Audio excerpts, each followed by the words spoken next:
Hello and welcome back to the Collin Cadmus Podcast. Today I'm joined by Lee Rozins. Lee graduated from Ramapo College of New Jersey and then started his career in account management and business development for a year and 6 months before starting his journey at SinglePlatform, where we met and worked together and where Lee climbed the ranks from full cycle AE to senior sales manager over a 4-year and 10-month tenure. After SinglePlatform, Lee moved into his first VP of sales role at Cheetah for 3 years, followed by head of growth at Onaroll for another 3 years, until landing his most recent and current position as co-founder and CRO at Aligned, where their vision is to change the way the world negotiates. Lee was one of the most positive and energetic people on the sales floor at SinglePlatform, and we sat directly next to each other for a long stretch of our careers on the phones. We shared many laughs, moments of frustration, and helped each other continuously push to the next level. Needless to say, we have a long history together, so I'm excited to catch up and get his thoughts on all that's changing in B2B sales and find out how he's helping sellers negotiate at Aligned. Before we get started, if you're watching on YouTube, please take a moment to subscribe to the channel, like the video, and leave us a comment if you have questions or feedback. If you're joining us from Spotify or Apple Podcasts, please drop us a review and let us know what you think of the episode. This is much appreciated. Without further ado, let's dive in and get his thoughts. Lee, thanks for joining me and welcome to the show. Hey, thanks for having me, Colin. Pumped to be here.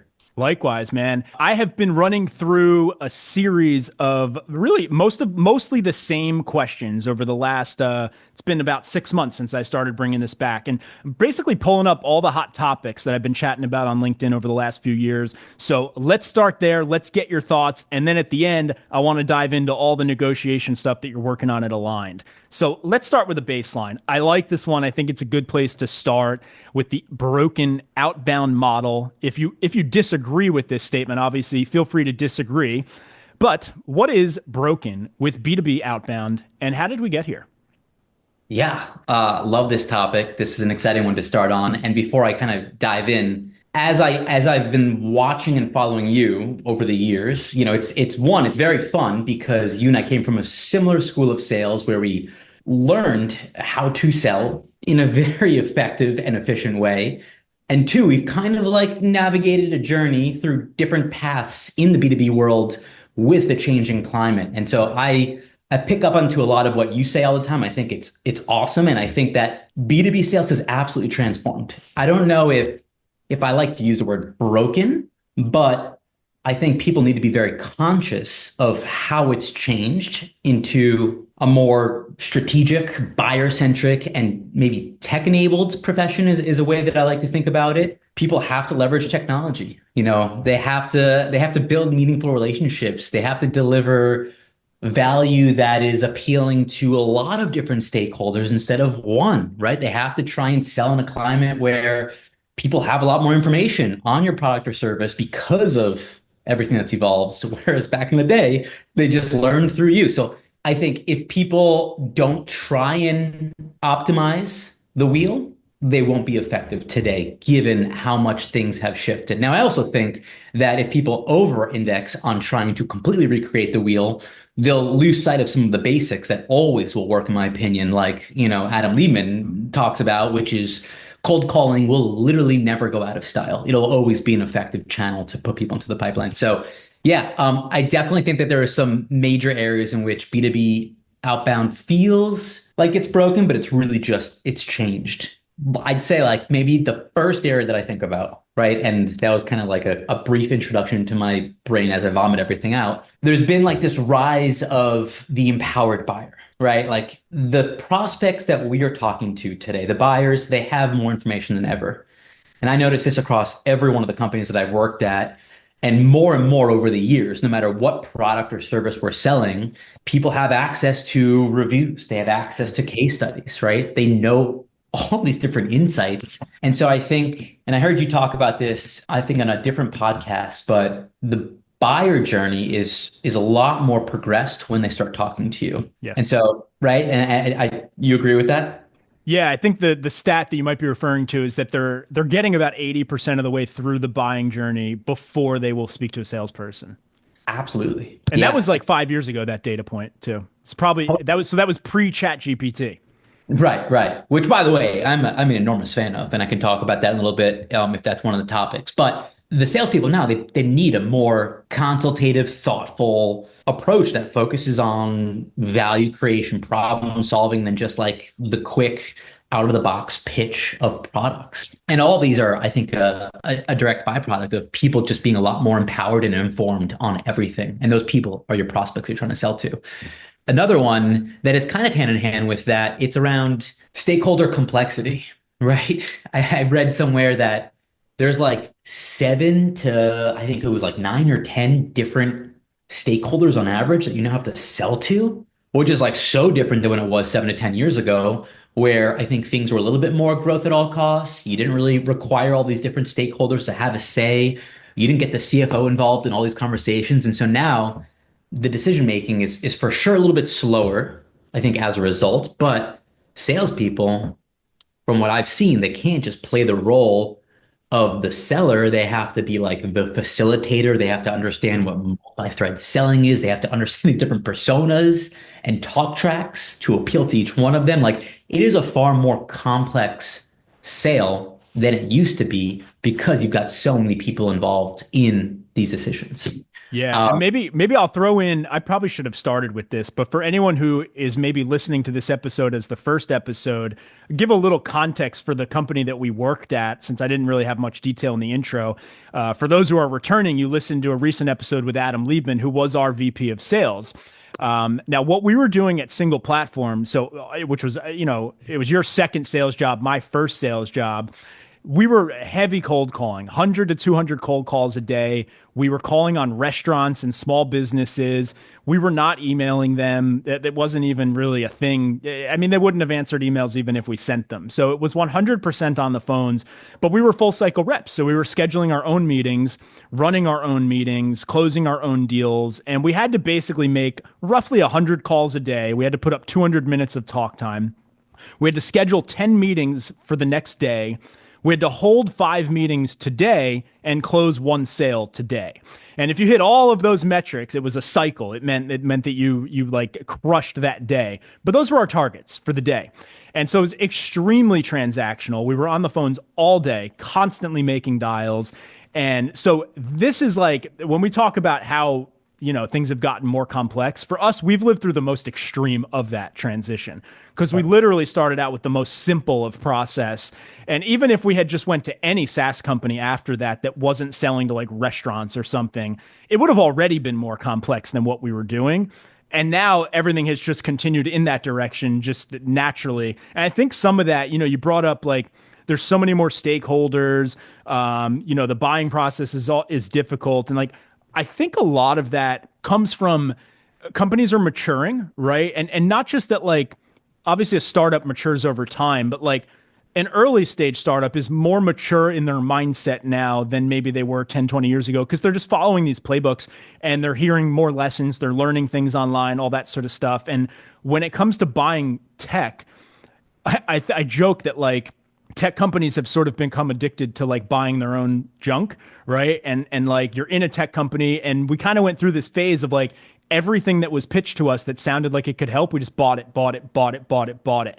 And I think over the last couple of years, particularly, there's been a big change there, not only because capital is slowed down and stuff like that, but I think people have just been through that cycle so many times of buying something that sounds great, not really fully implementing it, not really getting total value out of it, and ending up with this big, huge tech stack that like they don't really use all of it. And so I think a lot of that, so I agree with everything you said. And I think that might be some of the reason that you've got this stakeholder complexity. You've got all this, because they're just like, we've bought so much stuff that we don't use, and we kind of just don't want to make that mistake anymore, which means you need to be have that much better of a product, that much better of a sales process, that much better at negotiating, all that stuff.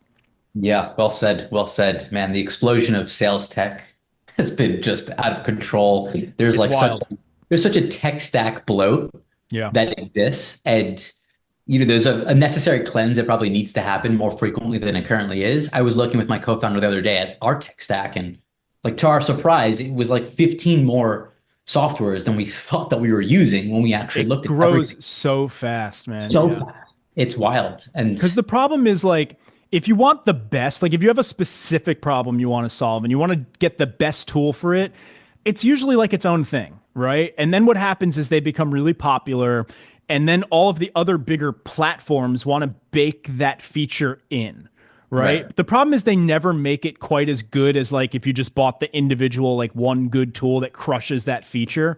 And so you end up with like HubSpot, which is great, and they do all these different things, and they have the live chat feature and the email feature, but like the email feature is not as good as Outreach. The live chat's not as good as Drift or Intercom. And so like you kind of have to make these trade-offs. Now am a huge HubSpot fan, Pipedrive as well, Salesforce, all that stuff, whatever. Depends on your stage. But like I do think you need to try to like less is more with tools. Try to keep that stack lean, especially when your team is scaling. Like one of the things that made it easy for us to scale at Single Platform was that our tech stack was pretty darn simple. We had a phone on the desk, we had a Salesforce account, and we had Gmail. And then we had a paper script. And like that was it. I don't remember using any other tools than that. I think that's a really interesting point. And part of the reason I think we were highly efficient was because of what you just said. Obviously, part of the reason why that was the case is because that was 10, 12 years ago. And, everything didn't evolve to what it is now. But we would have bought all the junk. Like if they were, we would have been like, yeah, Adam, this could make us, we'll be better with this. Yeah, we would have bought it. For better or for worse, right? Yeah. But there's got to be this, from a sales leader's perspective, they need to strike a balance between leveraging technology and then maintaining that human element for their salespeople. Yeah. Not just from it's just a cluster F of tech that I need to learn and level myself up on. And there's like a whole process to do that.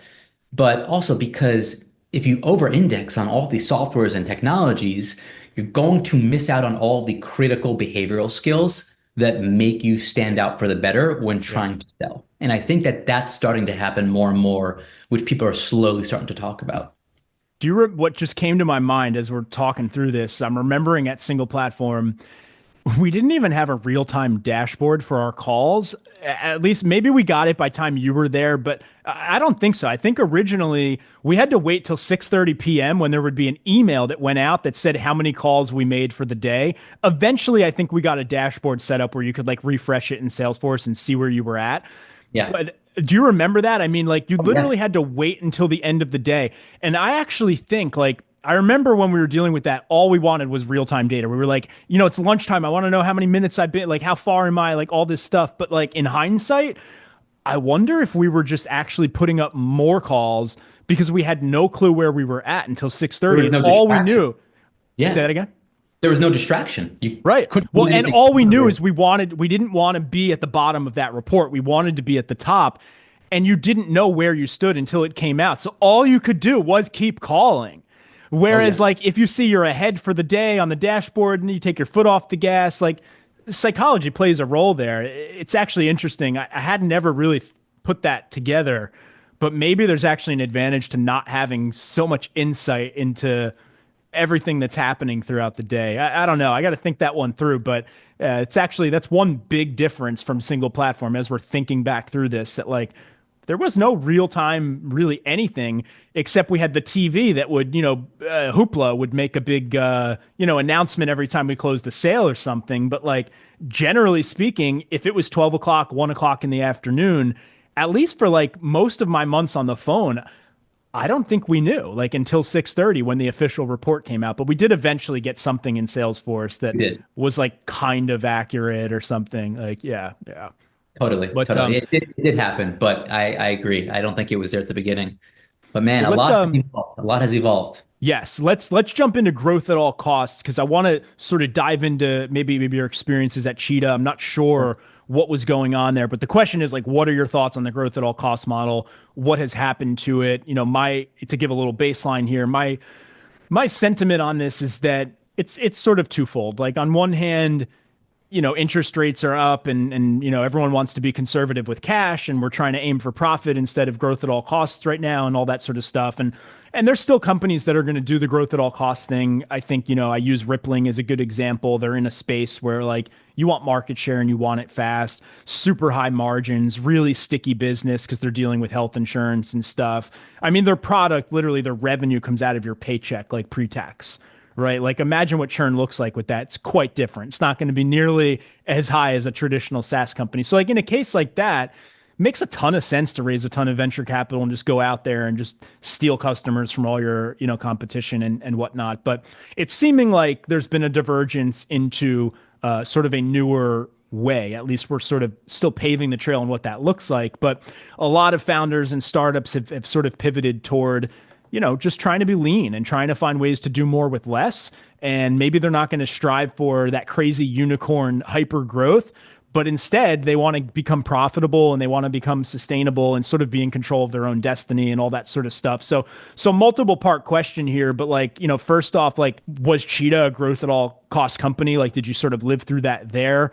And how have you seen that evolve? And what do you think's going on today, wherever you want to go with that? Yeah, I love it. I'll zoom out to a higher altitude. So 50% of my career has been working for companies that followed the growth at all cost model. And the second 50% of my career has been the complete opposite. Cool. And roughly the same with me. Yeah. Yeah. And it's cool to see both sides and perspectives. There's pros and cons with both, but you learn a lot by experiencing both. Yeah. It's great experience to see how you can build and scale when you've got fun money and when you don't. And that's how I look at the difference. And I think that venture capital is necessary for a lot of companies in order to get to where they need to go. But I think it's more of a necessary evil that I believe. But anyways, going back to the first half, which were companies that I felt were a little bit more growth at all costs. SinglePlatform was a little bit more of that model. Cheetah was absolutely along the same lines. It's fun. You have more room to, I think, innovate and test and just as a sales leader, like it's just pour more fuel in the fire. It's like, It's great. However, I do think that companies will burn out employees a little bit more. Customers sometimes trust in unsustainable growth, measures. I mean, take I just read this the other day, like the dot-com bubble, right? We're going a little far back now, but companies that spent millions of dollars acquiring users with no clear path to profitability, they crashed. And in contrast, when you think of another company during that era, Amazon, right? They focused on long-term growth while also being super operationally disciplined.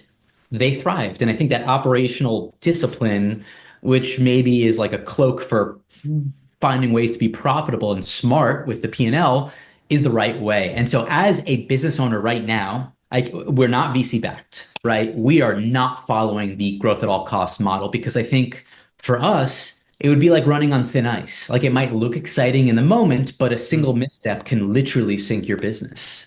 And I think I've seen lots of examples where either it could be labor and headcount, it could be investing in certain marketing opportunities, like cash can go very, very fast. And it's nice to have a lot of it and to have a lot of profits that you reinvest into the business. But for most startups, they don't have that luxury.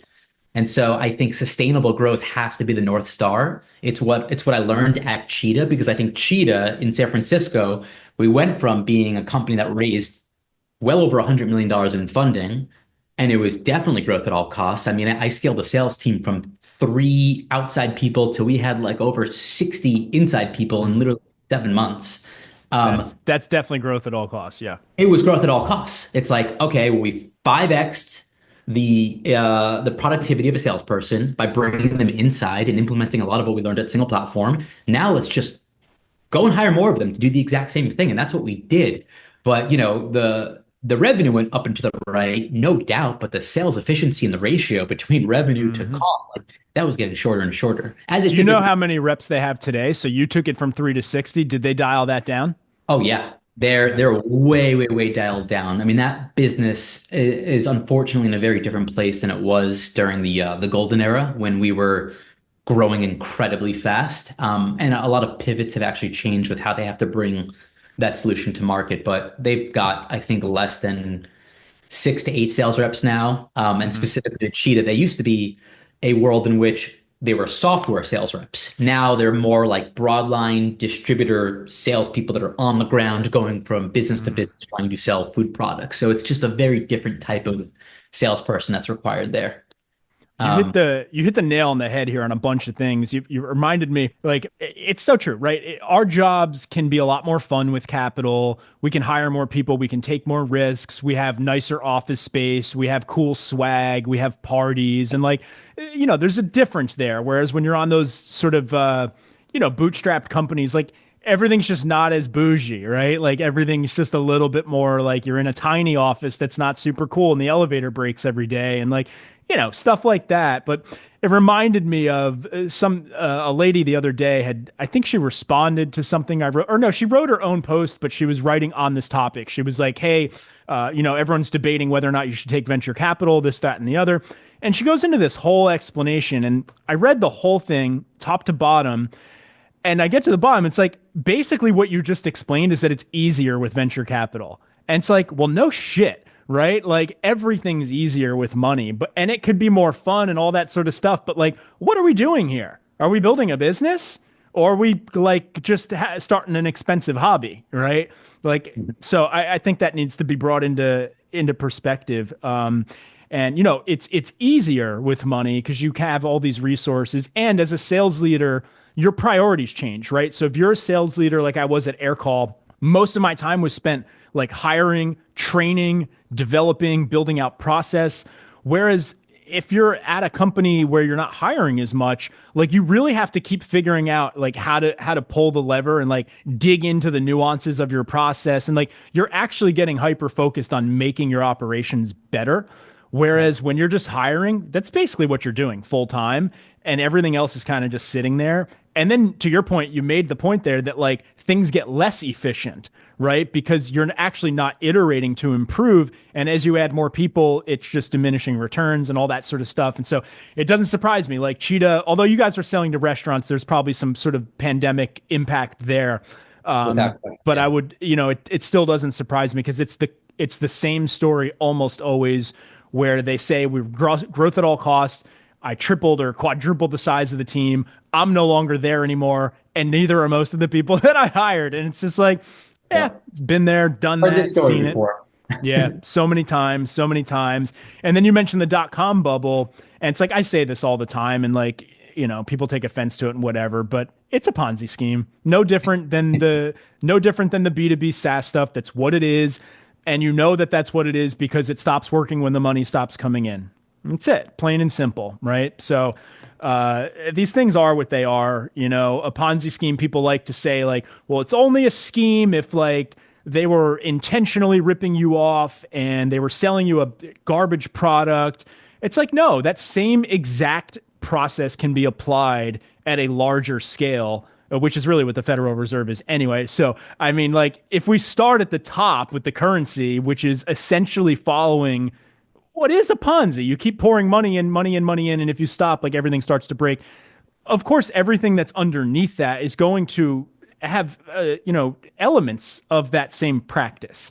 And so I do think it actually starts at the top. If we have an inflationary economy, we're going to practice these types of pump and dump type of maneuvers. And it's not all bad, because some of it is that you build unicorn companies that change the world, right? And so, like, as a nation, and I said this on the last episode, I think, like, as a nation, it has worked because it has kept us on top of innovation, because we're able to keep putting all these carrots on the sticks and keeping everyone working their tail off. But for all of the people involved, that's where I would argue that the overwhelming majority of people end up having subpar experiences. And, that's why we look at our parents who had 10 or 20-year average tenures at their employers, and we have maybe 1 or 2 or 3 years. If you make it 3 or 4, you're like, oh man, I'm killing it, right? And so, like, it's a trade-off. But yeah. Well said. Yeah.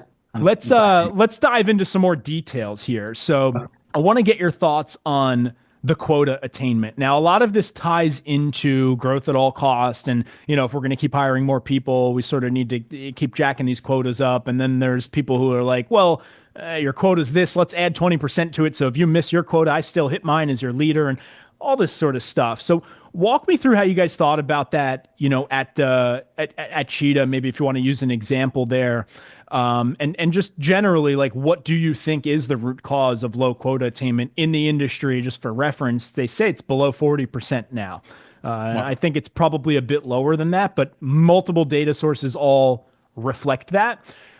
Somebody made a post this morning, which was great. He was like, it was like, hey, how come everyone writes in their job descriptions that they require like that you're, crushed quota and all this stuff. Meanwhile, no one on their team has even done that in the last 3 years. And so it's kind of funny that we just keep doing this, but let me get your thoughts there, wherever you want to go on the low quota attainment topic. Yeah. So I think before I kind of go into the different angles of quota attainment that I think play a factor in today's climate, I definitely am under the belief that any leader with enough empowerment should have enough autonomy to get ahead of this and to do something about this before it gets to the fact that like people are missing. And I just think it becomes excuses because we have enough information now to know why low attainment exists.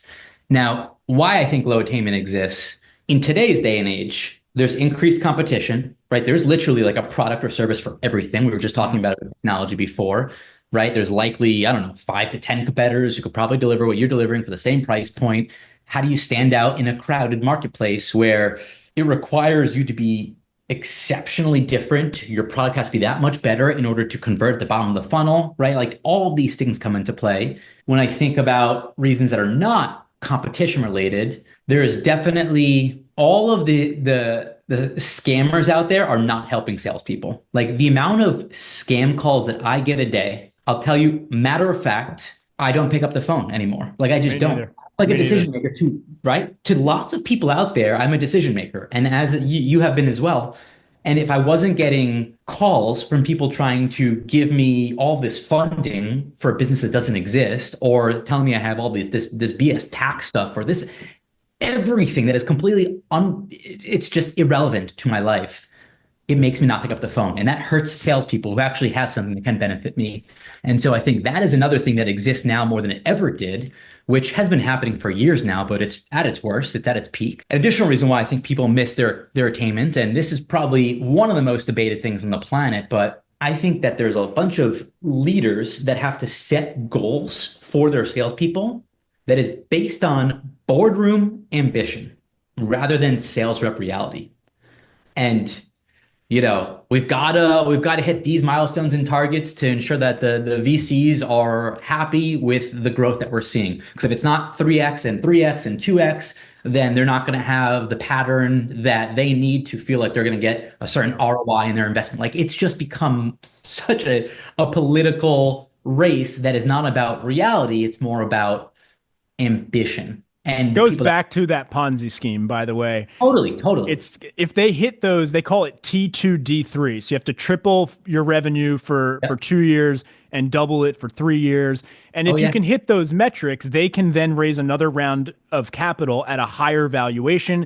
And then they pull out a bunch of their equity, they make a bunch of profit, and they pass that they bloat the bag more and pass it on to the next round of investors. And that pattern will repeat itself until there's either some sort of a big exit or until you're basically screwed and someone's left holding all that equity that's too expensive. Yeah, never a one size fits all, but that's part of the reason why I think it is an evil. It's a necessary evil because there's no care or thought around what this actually does to the people on the front line who are trying every single day to increase the top line revenue. It's just, you got to get here, right? And if you don't get here, then we're going to be talking about it in our quarterly board meeting as to why you didn't get there. And so it's just, I don't think it's a very positive environment and culture. And it's definitely changed if we're speaking to VC money specifically. But to answer your question about low sales quota attainment, I do think that a lot of the times it's just completely misaligned with the reality.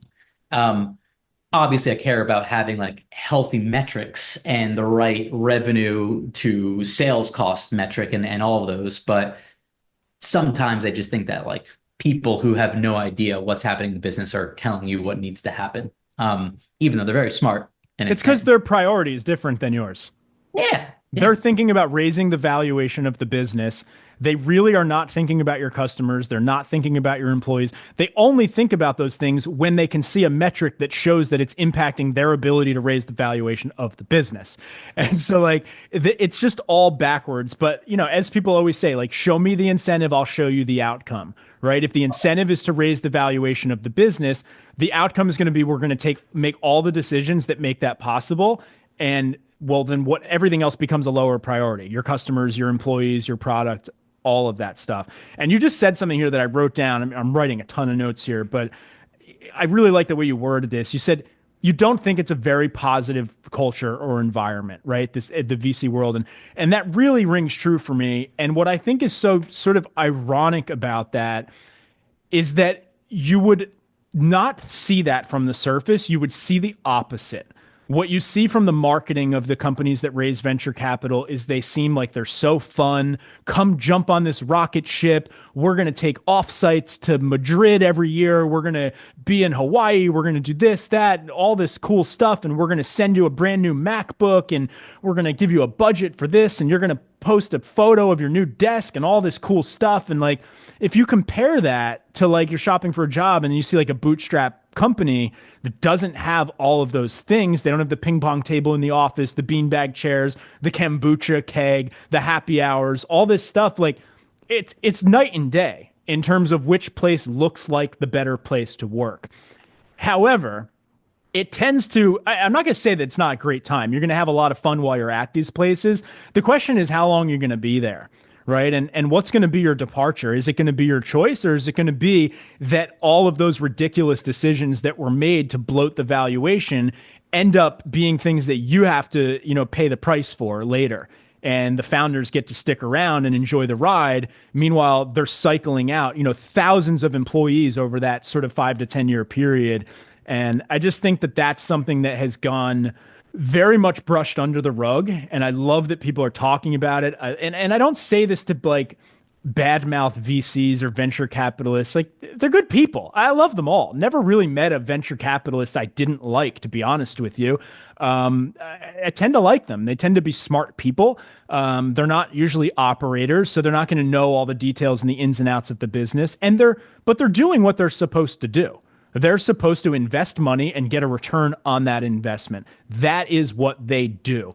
Right. However, if we're trying to build a great company, like, there's other things that matter, right? And I think the world is waking up to that. And the only way that we sort of will maybe ever see the VC model change is by folks like yourself and entrepreneurs like Jordan Kennedy, who I had on here a couple episodes, who are, building their own startups without the venture capital. And they're going to start to be able to actually compete with the big dogs because it's getting easier to produce software. It's getting less expensive to start a company because you can do it over Zoom and you don't need the office in, San Francisco or New York or whatever. And so I think that competition and the free market can potentially fix a lot of these problems. But at the end of the day, people are always going to be, very attracted to that money and that sort of VC environment because it just feels more stable. Totally. For sure. Yeah. There's a few more that aren't the most immediate that come to my mind.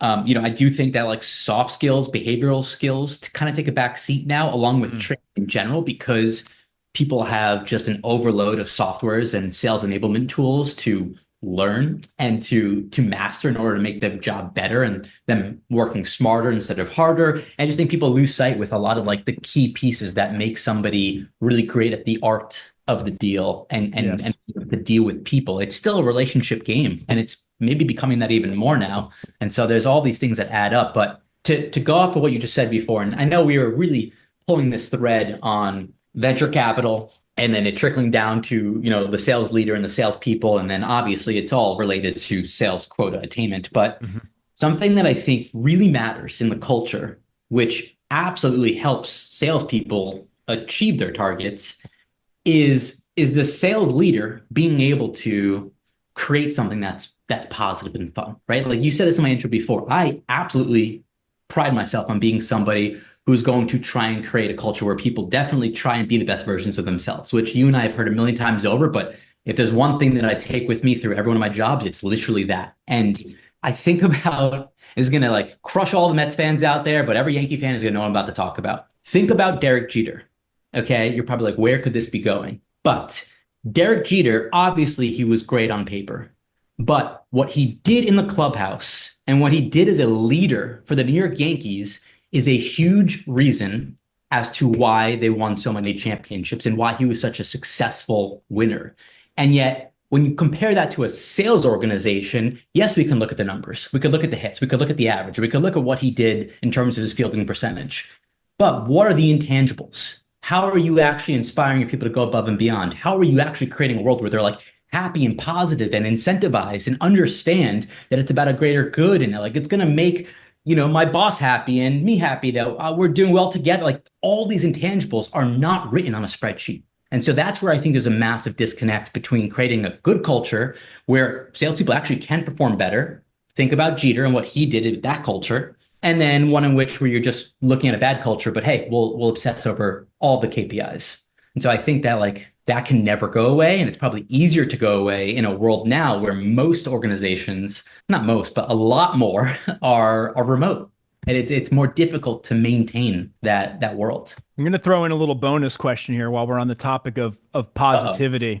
Do you have do you have a trick for staying positive? Well, let me give you sort of a twofold question. Yeah. I think I know the answer to this one, but like, were you a positive person before SinglePlatform, or did SinglePlatform bring that out of you? And then second part is like, what's your trick for staying positive? And I've got some thoughts on this, but curious to hear what you think. Yeah, the truth is, I experienced a time in my life where I went from like pretty much having everything to having nothing. My father lost his business, had to get taken out of school. Like I was going through a lot of hardships, and it was very difficult for me. And I'm not saying that many people don't go through hardships as well, because everybody's got their own stuff. Yeah. But I took that opportunity to try and take advice from the most positive, optimistic person that I ever knew. And that's my dad. And he turns every negative into a positive. And I love those people. It's true. It's so true. And I'm not just doing I want to be like my mom or dad type of things. Like he literally is the guy who always turns negatives into positives and just talks about everything that I'm lucky to have in my life and everything that I should be grateful about, and how the truth and the harsh reality is, if you go and look somewhere else on this planet, it'll really give you perspective as to how lucky we actually are. And sometimes like I actually just go through an exercise and I think for a second, it could be so much worse in so many different worlds. And so when I do that, I like take a step back and I'm like, wow, like I could count dozens of things that I'm so fortunate to have. And then I'm right back there. And I think there's a lot of other different techniques and exercises you can go through to like help push you towards a positive state. Sean Anker is a big guy, an old TED talk that we used to watch in our training workshops. I sent that to every training class that came through my doors at every company, because I truly believe that there are ways you can get there. So yeah, it's called The Happiness Advantage for anyone who wants to check it out. The Happiness Advantage on Sean Aker on YouTube. Yeah, it's a TED. I was with one of my old CEO, Nama Moran, actually, who is she's no longer at Cheetah, but she was the founder and CEO over at Cheetah. And I actually met her for lunch yesterday in the city, and she's going to give a big talk at Princeton today.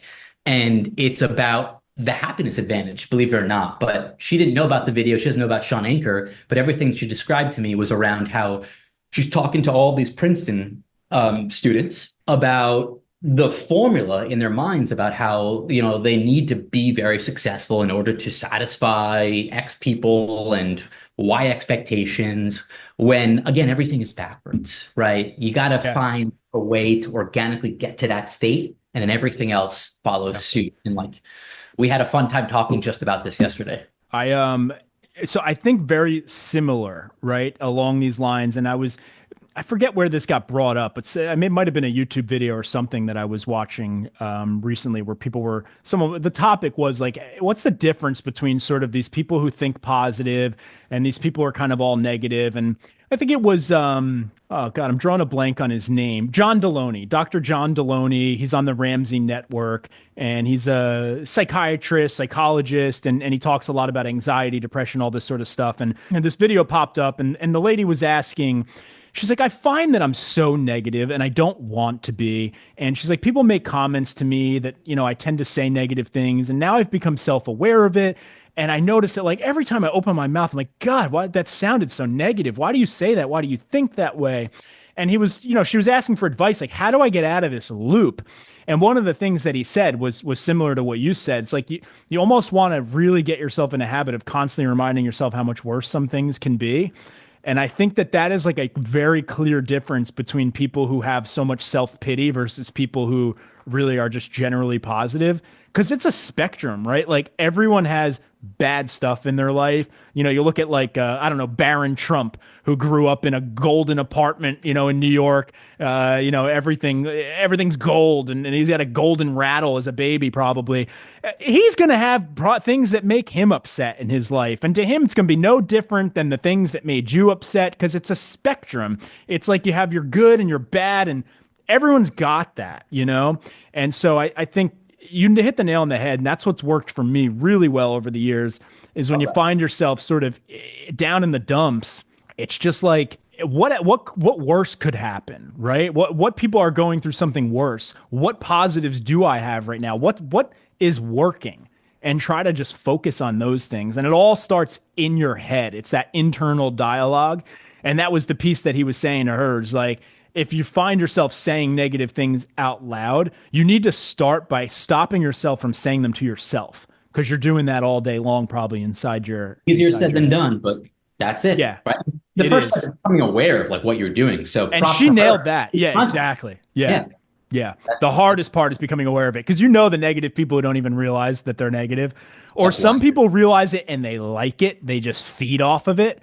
Steer clear of those people for sure. Not for me.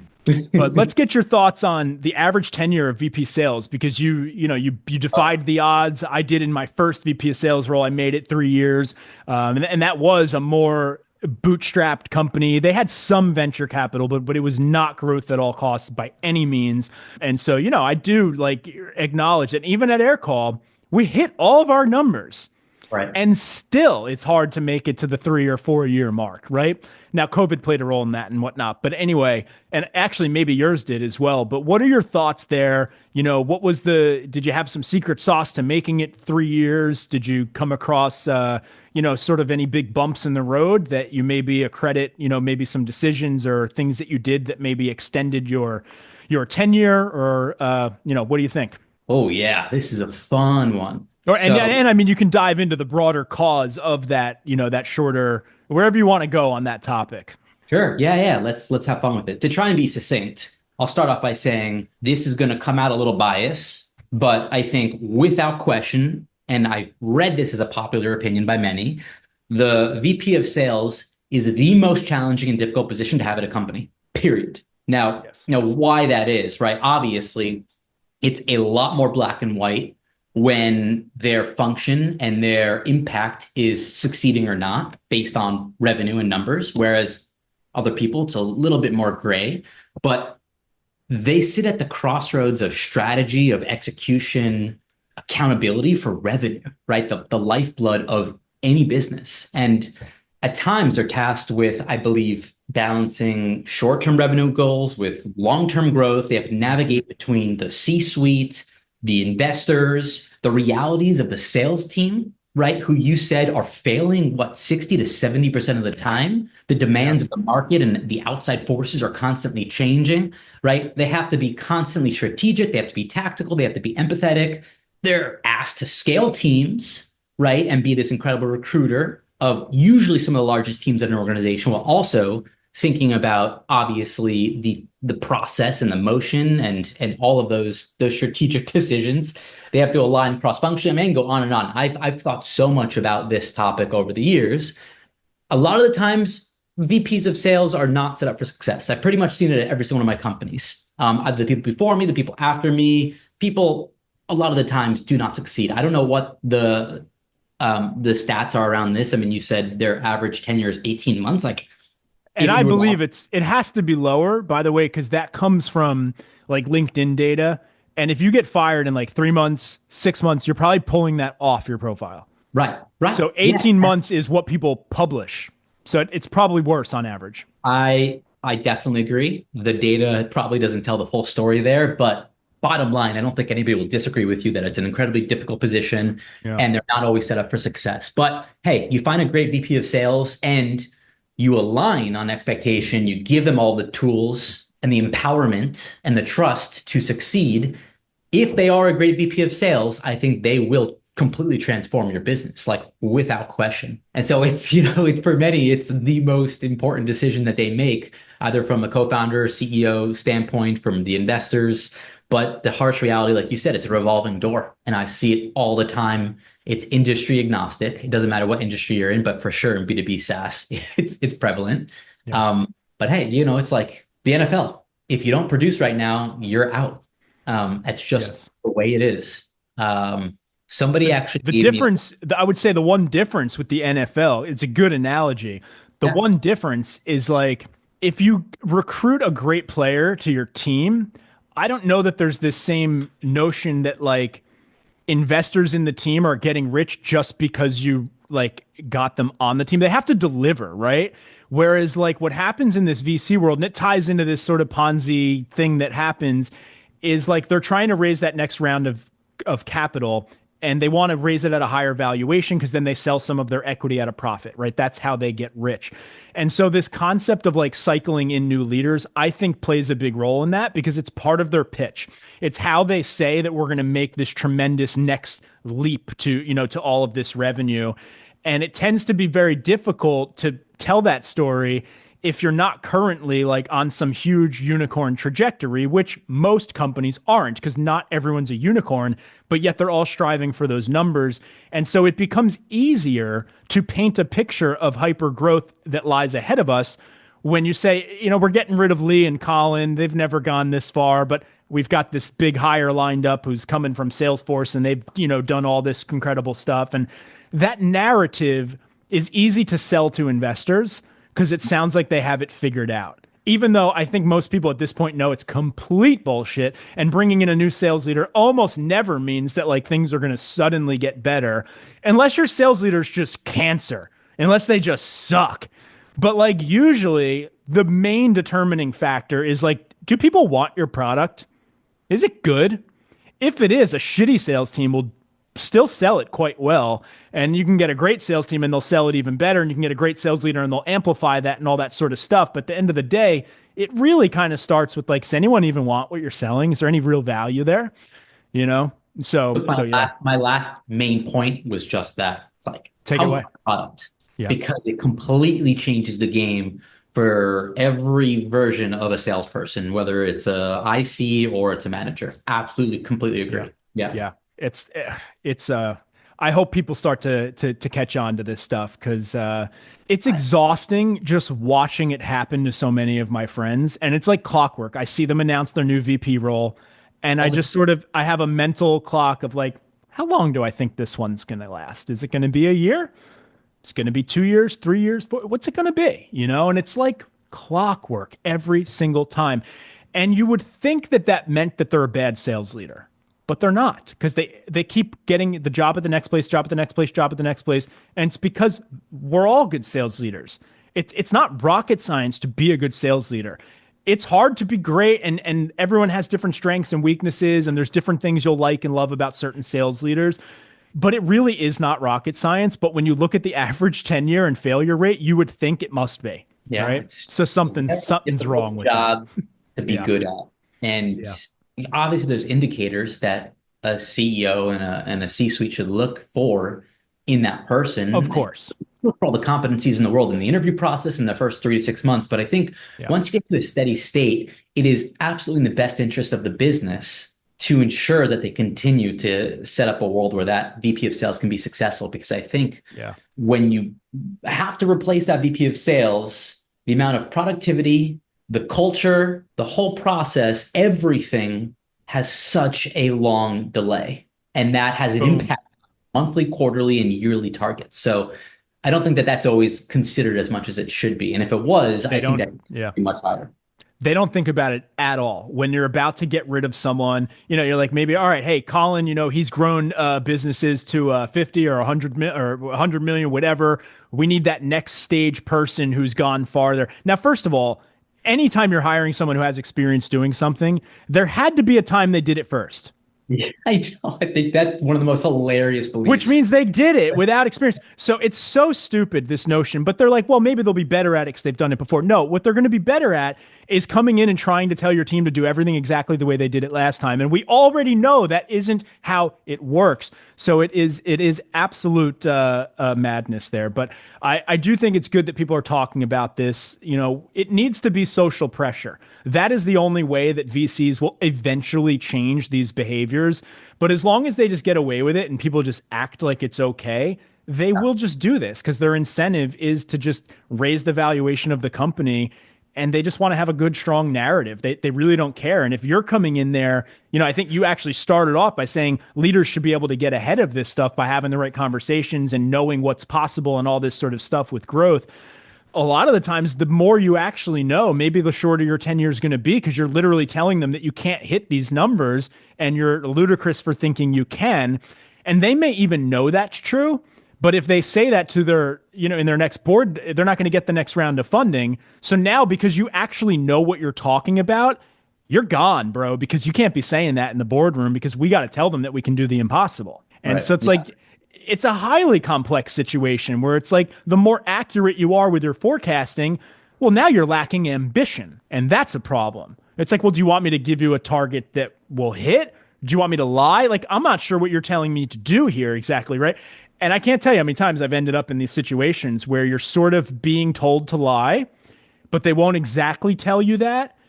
And I'm just like way too much of a straight shooter. I think I got a little bit of the autism or something there because like I just say awkward things in those moments. I'm like, oh, so you want me to lie to them? And they think I'm like being rude. And I'm like, I'm just like trying to understand precisely because we just agreed that wasn't possible. You're saying we want to say it's possible. Like, is this my reputation that goes down when we miss it? What happens then? Because we're going to raise all this money. We're going to do this. We're going to pitch this whole thing. And then like, it's not going to happen. It's going to come back to me, right? So I don't want to lie. And like all of a sudden you're this problem person who's actually just trying to give a legitimate forecast on what's possible based on the numbers. And it's kind of wild. And it reminded me, and then we'll jump to the next question. But I saw a post come out from one of the companies that I used to work at, or sorry, it wasn't a post. It was one of their customers writing a complaint on social media about that they can't get in touch with the sales or support team. No one's answering the calls, this and that and the other thing. And it just brought back memories of when I actually solved that problem at that company and when I had put a system and a training in place so that that didn't happen. And it just made me think of what you said, that like every time they get rid of, you know, a VP or whatever, like you lose a lot of sort of these things that they were doing that you don't know that they were doing. It's like there's glue holding all sorts of stuff together. And every time you lose someone who's been there for 2 years in a leadership role or 3 years, that glue is gone and you don't really know. It wasn't in their job description. Like they're just been doing stuff, fixing stuff, patching holes along the way. But every time you take them out, like all that stuff goes away and it's invisible. You don't see it. And then you just start to realize that like you're getting some complaints again that like maybe you haven't had in a long time and like some shit's going wrong that maybe didn't go wrong in a long time. And you don't even know that someone had actually already had a solution in place, but they were the ones making sure that solution stayed in place. I just wanted to throw that in there because I see that so often now. I'm with you. And I think obviously you're passionate about this, and I think you should be because people need to have the backs of you know, senior sales leaders. But to We summarize, deserve a chance at a long career. definitely, it's the most high pressure job that exists, and so those people should obviously have a fighting chance. But I think to summarize, in my opinion, you can bring in the wrong person. Oh yeah, When absolutely. you bring in the right person, don't take them for granted, and that's my summary. Yeah, bingo. Yeah, I mean, look, if you're generally hitting goals, if the team is generally happy, I mean, the smell test through and through is does the team like their leader? That's like above and beyond more important than anything else. As long as the reason isn't, well, we like that person because they never make us work. Like that would be like the only scenario, in which case you just have a bad sales team anyway. But like, unless the majority of people on the team are like really against your leader, then you generally have a good one. And yes, that does mean that the team could gang up and actually remove a great leader from the company. But my argument against that is like, if you're actually a great leader, they wouldn't want to do that to you, right?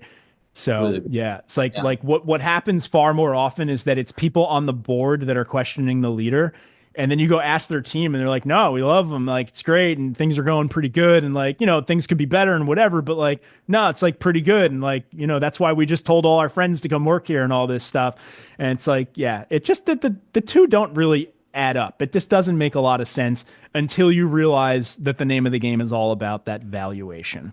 Right. But let's jump into the good stuff. This is what I'm really excited to get your thoughts on. That was all good because I'm aggregating everyone's thoughts here.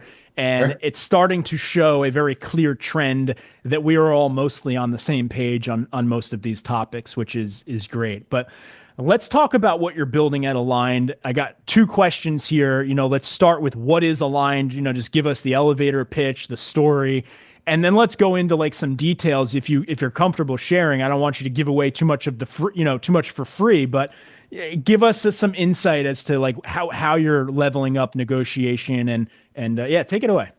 Awesome. Yeah. So to Align specifically, I mean, you just said the magic word, but Aligned is about rethinking negotiation from the ground up, from a training and development perspective. Most people see negotiation as a zero-sum game. One person wins, the other loses. Anchor and adjust. Yeah, exactly. At Aligned, we know that negotiation is about creating value together, not just splitting it. And so our framework blends psychology, all these behavioral economics and strategies to help individuals and teams really create negotiation strategies that have clarity, empathy, and confidence. And could be a $1 billion deal or an internal team disagreement. The goal is the same. It's to build trust, find common ground, and achieve better outcomes through conflict. And that's kind of like this is not software, right? This is like consulting. Yeah. So to take a step back, that's kind of like our philosophy. The actual company itself, we are a consulting ed tech type of company. We do in-person or virtual workshops. We have tools. We have video series. We have a lot of content in a soon-to-be subscription. We've got cool personality assessments. Everything is centered around the topic of negotiation and how to upskill people on it. What I've learned in the world of sales is, and this is a made-up stat, but this feels right. For every 100 solutions out there that make somebody better at selling, doesn't matter what industry, there is maybe one out there that exists for negotiation. And I think it's like so broken, if you want to use that word, because obviously when you're doing a deal, and we're just speaking in terms of external reasons, you have to generate interest, which is the sale. And then what happens when you start negotiating the terms? Like now we're talking about profit impacting work. Like I could increase the actual top line by 2% if everybody in my team was trained on how to better negotiate the terms. I could increase the actual contract length by 30%. Like we're talking about massive impacting terms. And yet most people have absolutely no idea how to actually create certain frameworks and tactics and barriers around the right way to negotiate. And so I've done surveys and I've talked to salespeople, every company that I've come from, nobody really invests in negotiation training. Most of the people who do get this type of training, since it's such a specialized skill, they're either high-priced consulting firms or they're like the Fortune 500 to 1,000 companies who have very intentional learning and development, continuous improvement teams whose only job is to find the most impactful ways to improve their people's output. Lo and behold, they figured out negotiation is one of them, both externally and internally. And so that's why they're all investing in it. But we created Aligned so that more people could have access to this type of development in a more digestible, modern, and innovative way. And so we work with SaaS companies all the way to the biggest on the planet, like Berkshire Hathaway, to the biggest media conglomerates, to small tech companies. I mean, you name it. The cool thing is it's a very relevant topic, no matter what you do, whether it's professionally or personally. So we're having a blast. We started the company a few years ago, and it's just exploded in all the greatest ways. What set you on the course? How'd you think of the idea? Yeah. Did it come about organically? I mean, were you doing a little consulting and it just sort of happened? I'll be completely honest, because that's the goal here. I wanted to build a company based on sales trainings and development. My co-founder, Mark, actually came from the largest negotiation consultancy. Yes, these places exist. Mm. He was at the largest one for 10 years. And What's it called? If you mind saying. yeah, called the Gap Partnership. Okay. And basically proved to me in the supply and demand sense of building a successful business that it would be in our best interest to do everything that I thought about doing on the topic of negotiation development, not sales development. And we didn't turn back ever since we had that conversation. And he proved very quickly that a lot of the literature out there on this topic is really strong. It's just the skin of how it's brought to life is incredibly dated. People have not tried to optimize that wheel over the last 30 years. And why fix it if it's not broken? That was the thought there, but we have completely refreshed everything. So negotiation is a lot more approachable. It feels like a sexy topic to want to talk about. And yeah, I mean, that was like the truth of it. We spent about, my co-founder and I, 2 hours in a Best Buy parking lot and 15 minutes in a Best Buy when I was going to get a TV. And the 2 hours in the parking lot, we built the entire bones of how this business was going to run. And it was kind of just like an idea at that point. And then massive potential clients started coming over because of our philosophy and how we were thinking about it in terms of our approach and our collaborative efforts on negotiation instead of like banging your knuckles on the table, which are a lot of incumbents. And it just took off from there. I love it. So I want to get into a little bit of my brain's just firing off on all cylinders. Yeah. I'm trying to think of what question I want to ask first here because there's so much, but I want to get into a little bit of the, maybe some tactical stuff of what's common, like what are some, maybe, again, I don't want you to give away all the, the free sauce here, but maybe a little bit on, sort of what the common things are in B2B SaaS. But I want to get a sense, like when you start working with, let's just say your typical B2B SaaS company on this stuff, sure. What is their starting point? Are you finding that their starting point is basically as simple as like, hey, we have pricing on our website and that's our anchoring, right? Like in terms of, for those who are completely new to negotiation, anchoring is like where you start, your starting point of a price. And, if you're going to have a lot of wiggle room, you want to start a little higher, all that sort of stuff. And if your pricing is not public, you have the whole question of like, who's going to anchor? Do you want me as the seller to anchor? Do you want to get the buyer to throw out a number first? And like, so that's what anchoring is. But in SaaS, typically the anchoring is done on the website, unless they're more enterprise, they might hide that pricing and then it's more of a conversation. But do you see that like generally the starting point for their training and process around this is like, we have a price on the website and then we let the reps have like a little bit of flexibility for discounting. And then basically what happens is they probably mostly always discount. And like, that's just sort of the end of it. I mean, you hit a big part of that right on the head.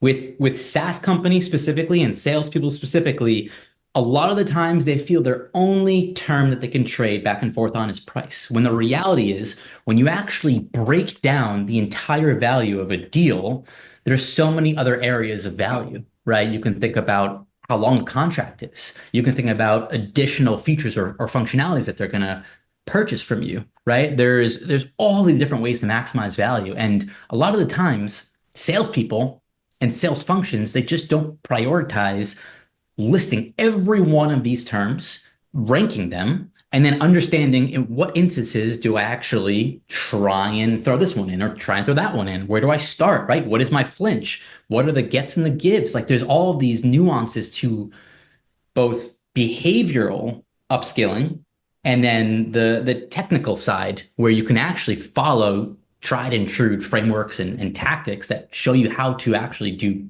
negotiation successful. But to kind of just like take a step back, most people don't even realize what type of negotiation they're in. And there's different types.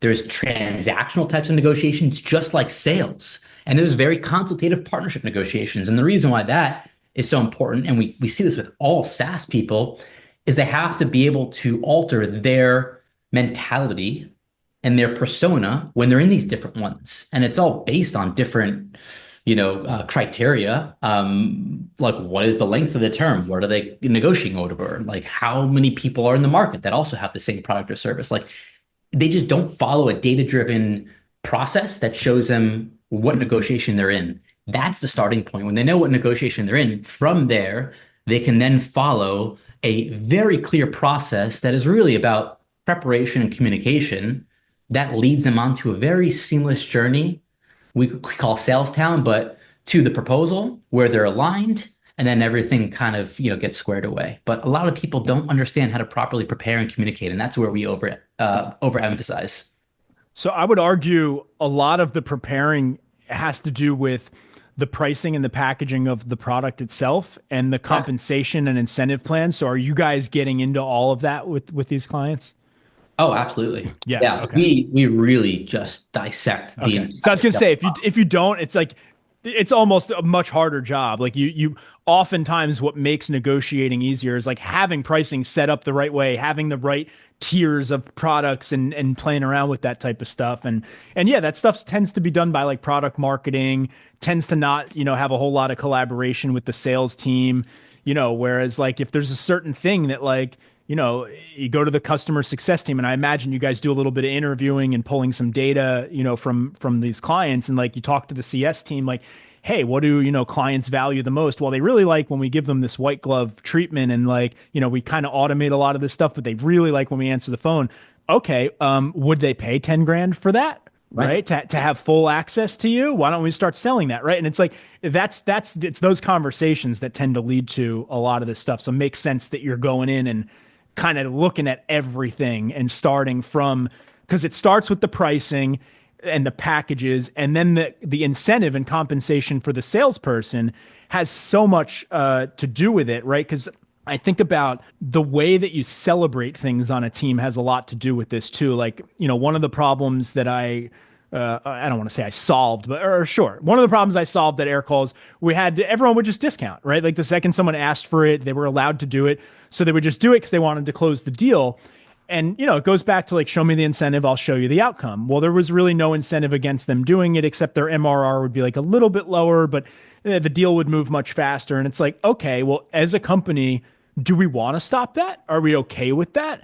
And if finance is like, no, we want to get our average deal size up. Well, okay, well then let's start celebrating, reps who don't discount, or let's have a kicker in their commission, that accelerates if you are, discounting less than the rest of the team. And like, you can play with all of this stuff. And so much of the time, like a lot of it, I don't know, I'll throw out a guess, but I would say like half of it comes down to like negotiating talent, right? Like actually teaching people how to have those skills. And I want to see if you agree with this, but it's basically the other half is like having all this other stuff in place, right? The right pricing, the right comp, the right incentive. Am I close with that, you think? I think you're doing really well with how you think about all of this. I mean, the truth and the reality is this entire motion is not standardized for salespeople. Like it's not. They know what the process is to follow to sell and create interest, but they don't really understand how to align on the different objectives related to the terms. What is term planning, right? How do we think about our team versus their team and the different power shifts, right? And there's a lot that can go into preparation to understand the psyche of the person that you're talking to and how to make sure, again, you're maximizing the most value for your company in this deal. But to put it simply, most functions don't even talk about what maximum value is when you kind of look at everything aside from the price. And then when we go through this exercise, we're like, wow, we would actually be really happy if we can get X, Y, and Z, not just discount every single time. So it's, a tale as old as time, but don't focus on price, focus on value in other areas. And that's a lot of fun negotiation work. But I think, Collin, you hit it on the head again. You get it. Yeah, been there, man. It's a tough topic because it's like you have to ask yourself, and I'm sure you figure this out as you're qualifying customers and figuring out which ones are worth it and which aren't. There's probably certain sales environments where like it's not even worth putting too much time into this. You kind of just want to keep the transactional stuff going, and like maybe it's just not worth the complexity. Maybe you just want to maybe you don't want to discount at all. Right? Maybe you don't want to negotiate at all. Like Chili Piper is a great example of that. When I signed up for their calendar scheduling solution many years ago, like they would not discount. They would not negotiate. And I don't buy things without discounting and negotiating. So like that was a long process for me because I kept backing out, saying like, no, like, and I eventually realized, okay, they're serious. They're not going to discount. And I talked to enough other people that were using the product, and they're like, no, it's $20 a month. I'm like, that's it. And so I eventually conceded and just bought it because we really wanted it. But that was me playing hardball because like I just know that like usually they discount. But I did learn something from watching them, even though I was frustrated on the customer side for their type of product, for what they were selling. That might have actually been a very efficient decision for them because they were happened to be selling something where there was like really no competition that could do what they did. And so even though it took them longer to close my sale, I think they just knew that I would come crawling back. Right. And so some of it, I'm sure you realize this as you're qualifying, like certain companies are going to have far more value, in the negotiating realm, whereas some companies, it may just make sense to like even just not do that and go the efficient route of like, the price is what it is type of thing. Do you notice that it's more like just bigger deal sizes, like enterprise, this is more relevant, or maybe not so much? So I would say when you're dealing with more complexity in a deal, you definitely have more opportunity to better prepare and communicate that can then yield certain profitable terms that you can measure. Absolutely. When it's a more transactional, like hard bargaining type of deal, like, I mean, you're literally trading on one term. It's like when you go to a beach vacation and you're going to buy a shell necklace and you've got 10 different vendors lined up, Yeah. you're just going to negotiate for a price, right? And that's all it is. And so it completely depends on the deal, absolutely. But when you think about negotiation in a more abstract form, Collin, it's not just about this commercial activity with the deal terms. It's the process of managing conflict and finding alignment on terms between two or more parties. And the reason why I wanted to talk about the definition that we talk about with all of our clients is because so many of our clients, they need help internally, cross-functionally. You've got all these people with different priorities. It's like there's conflict all day, every day, and they need to find alignment on how they move forward together. And so it's about creating a similar language for them to speak, a similar process to follow, so that everybody is able to be a little bit more efficient in how they actually deal with conflict internally. We just had like a client in New York City, like a multi-billion-dollar conglomerate in the media world, and they didn't care at all about the deal outcomes. They cared about getting everybody to stop fighting internally all the time about everything, which we know is the world that exists in many companies because they're enormous. There's fragmentation, it's antiquated, people have different interests and incentives. And so there actually ends up being sometimes even more value when you get people internally aligning more efficiently.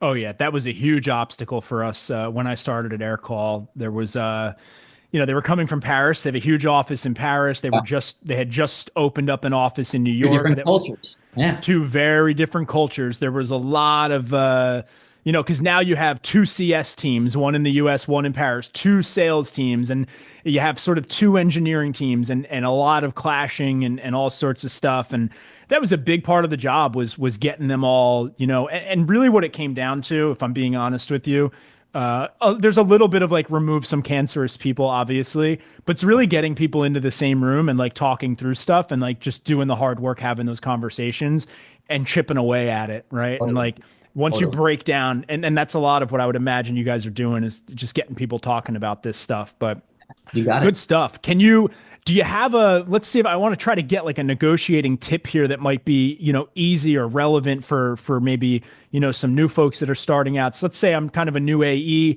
just getting started in the SaaS world. Maybe it's my first or second year. And, I haven't really been taught much about negotiation, and I have a little bit of flexibility with, pricing. I mean, what's some sort of rudimentary, tip that you can give to someone? They're pitching me you're pitching the price and the person's, pushing back or whatnot, or they're trying to give you a low ball offer. You have any sort of introductory sort of lessons there you want to throw in? Sure. Yeah, I'll give you a couple of things here.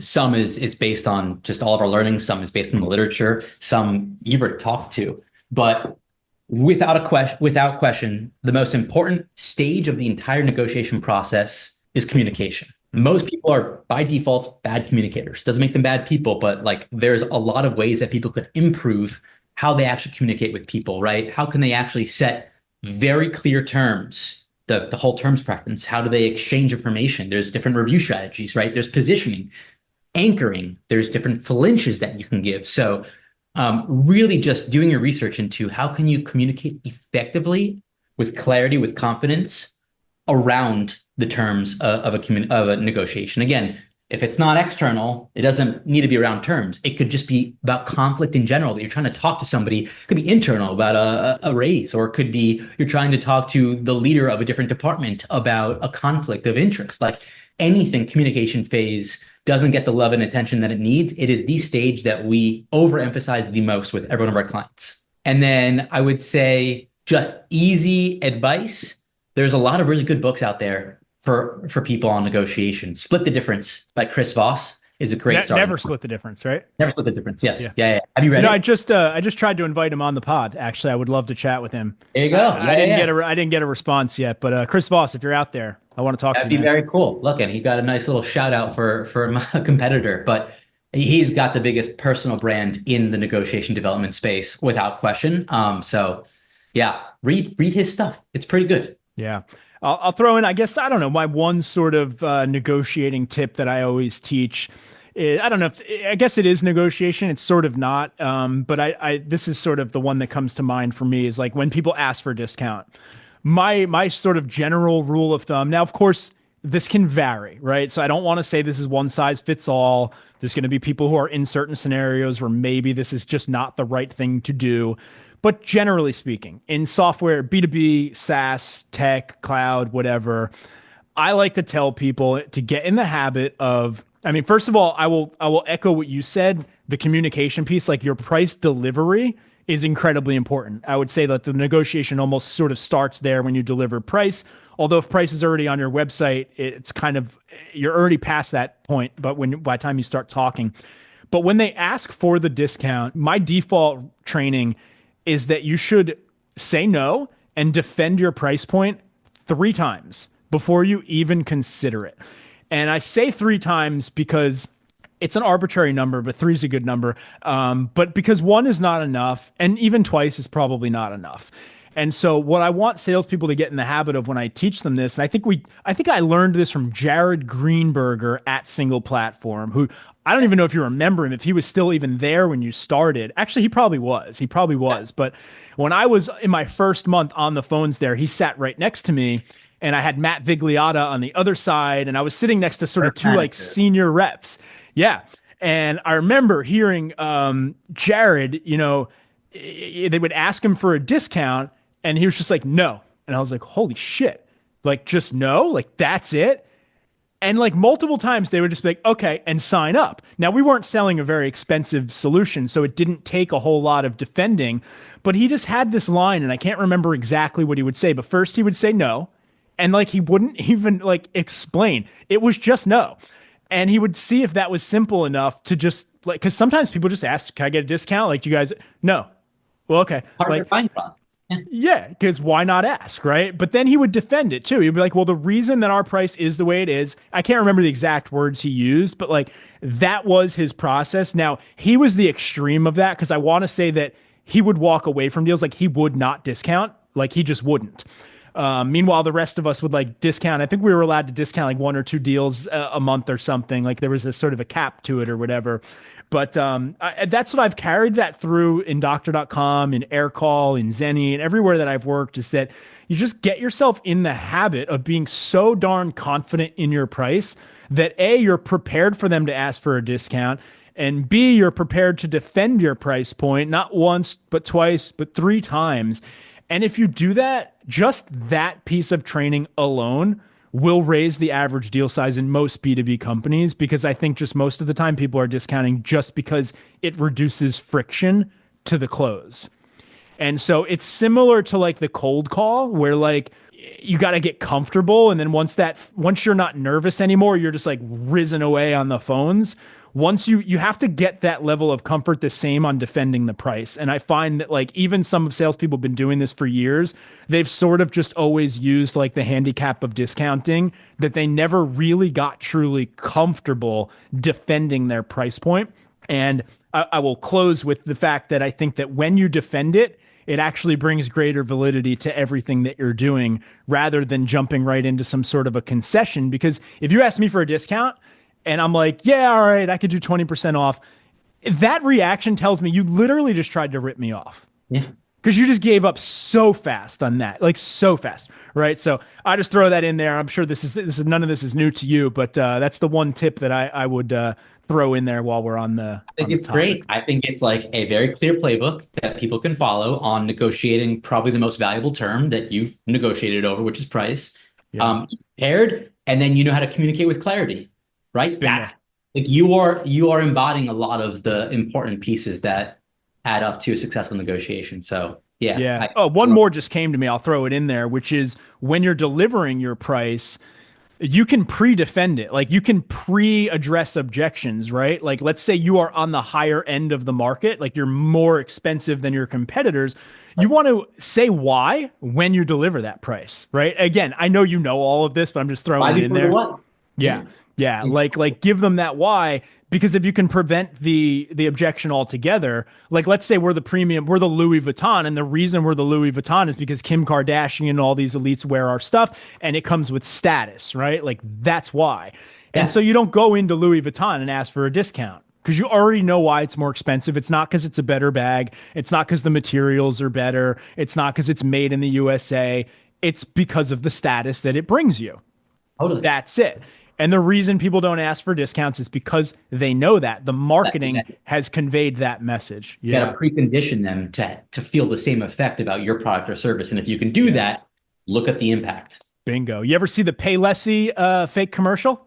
No, I have not.